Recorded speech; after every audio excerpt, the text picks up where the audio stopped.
Good morning. The last two videos related to math functions are not actually math functions, but are very useful, especially today's video when solving math problems. And I'm referring to Excel Solver. Example, meron isang farmer, meron siyang manok, and meron din siyang mga baka. Nung binilang niya yung manok at baka, merong 48 heads in total. Nung binilang niya yung paa, merong 100 feet in total. The question is, ilan yung manok, ilan din yung baka?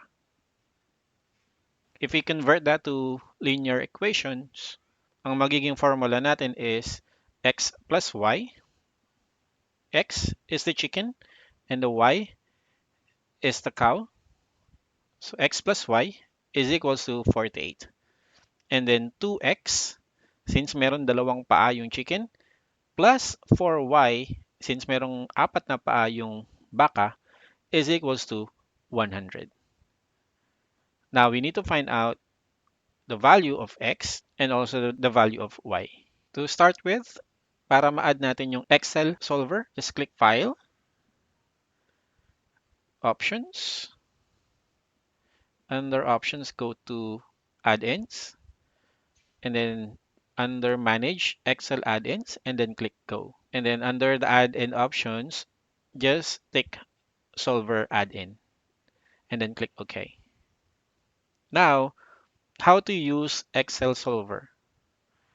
First, ang gagawin natin is to add an initial value or kung ano yung hula nyo na value ni X and Y. What I do most of the time is just enter number 1. Kasi babaguhin din naman natin yan. And then, yung formula natin for the equation. For example, here, x plus y, so equals b1 plus b2. The value, of course, will be incorrect kasi nga mali pa yung initial value natin for x and y, but that's okay. We can leave that for now. And then, yung second equation naman natin equals b1 times 2, close parenthesis lang natin yan, plus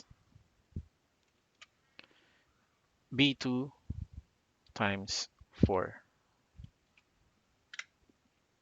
Again, for now, mali pa yung magiging value. Now, let's go ahead and select Excel Solver. Just go to the Data tab and then select Solver. Okay.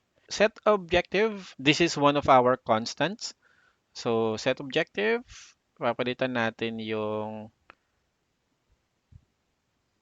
B3. And then, ang magiging value niya dapat is 48. And then, by changing the variable cells, so ito yung mga variables natin, which is B1 and B2. And then, dito mag-add tayo kapag meron pa tayong ibang constants. On our case, meron pa tayong 100. Just click Add and then select yung B4 para dun sa 100. Cell reference is B4 and then equals,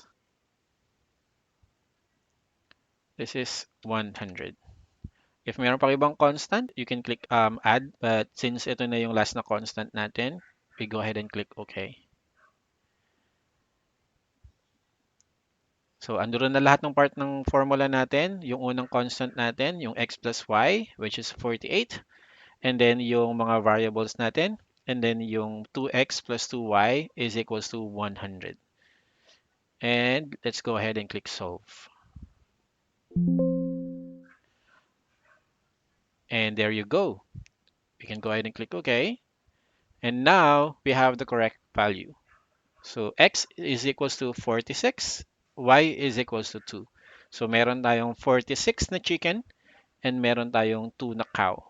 I hope I was able to explain it properly. If you have questions, please comment on the video.